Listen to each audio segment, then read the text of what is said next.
quand vous êtes un parti proche du pouvoir, en réalité, vous représentez un des clans des pouvoirs. Et donc, vous agissez selon les directives de ce clan. Aujourd'hui, on a cette position de ce parti. J'ai le sentiment, de toute façon, c'est une analyse que je fais, c'est pas une information que je détiens. Mais moi, j'ai l'habitude, j'étais en Algérie, j'ai siégé avec tous les partis d'opposition pendant 2 ans. On a fait beaucoup de travail ensemble dans l'ITSO. Après la réunion de Zeralda de l'opposition, la fameuse réunion de Zeralda de toute l'opposition. Et j'ai compris certaines choses.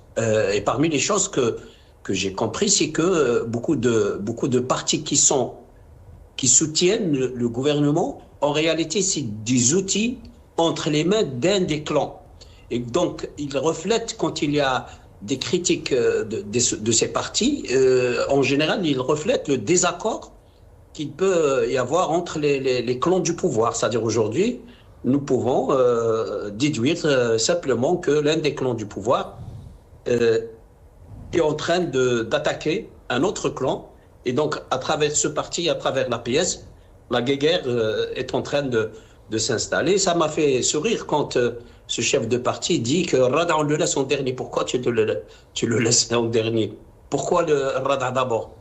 Il n'y a pas de Rada. Dans un pays démocratique, il n'y a pas de Rada. Ouais. Rada, c'est contre le crime, pas contre les positions politiques. Alors vous voyez, il n'est pas contre la répression, mais il est contre qu'on commence par la répression parce que effectivement, ça donne une très mauvaise image. Et lui, il dit, on va essayer de convaincre les gens, mais c'est ce qu'on peut comprendre. Si les gens ne veulent pas partager nos positions, là, on peut les réprimer. Et donc, ça m'a fait vraiment sourire. Donc, en fait, tout à l'heure, si Jamal lui a dit que l'Algérie, c'est une personne morale.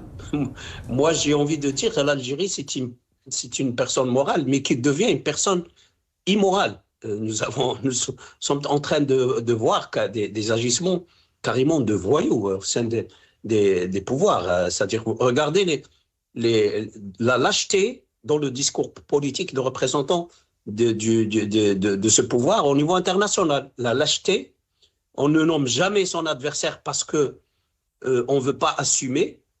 On dit, Tebboune lui-même, il dit, il y a un tel quelqu'un, mais je ne vais pas vous dire qui. Il y a tel phénomène, mais je ne veux pas vous donner de chiffres. C'est-à-dire, ils sont lâches, ils veulent donner l'impression qu'il y a quelque chose, mais ils ne veulent pas assumer.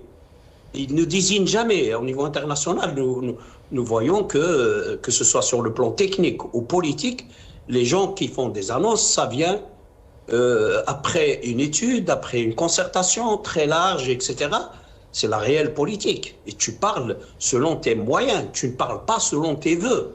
Tebboune, il veut dire des choses. C'est comme si vous allez au médecin, vous avez un symptôme, vous toussez, vous avez mal à la tête, vous allez au médecin, vous pensez que c'est une grippe que vous avez. Le médecin, il vous fait des analyses, il vous ausculte, il vous dit attention, c'est grave ce que vous avez un cancer de la peau. Vous lui dites, moi, ça ne me plaît pas ce diagnostic, donc je vous tue.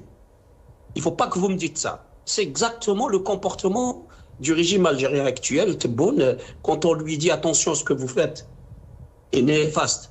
Et il dérange, c'est-à-dire que ce n'est ni dans l'intérêt de la société algérienne, ni de l'intérêt de l'Algérie sur le plan géostratégique. Il vous dit, là, vous êtes un ennemi de l'Algérie, vous êtes, alors là, il faut qu'on vous fait taire. Mais justement, Salah Bouza, il y a quoi de mal si un parti politique critique une situation, même s'il ose critiquer, il peut proposer d'autres solutions, même si son intention c'est de préparer les élections, il y a quoi? Il n'y a pas de mal si un parti politique se prépare pour des élections, parce qu'apparemment cette agence, l'APS, c'est un grand crime de faire sa campagne électorale. Écoutez, il y a du mal pour les gens qui tiennent le pays, qui ne sont pas compétents. C'est-à-dire, si vous dites, voilà, les défauts qu'a ce pouvoir, et que ces défauts sont vrais, et que vous ne pouvez pas les défendre, et vous ne savez pas les corriger, ça fait beaucoup de mal.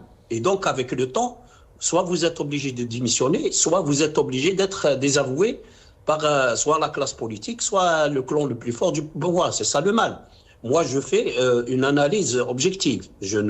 Ça, c'est objectivement, quand Tebboune ne trouve pas de solution, c'est pas qu'il veut pas, c'est qu'il ne sait pas. Et quand il ne sait pas, il ne supporte pas qu'on lui dise tu fais des fautes et tu ne sais pas les corriger.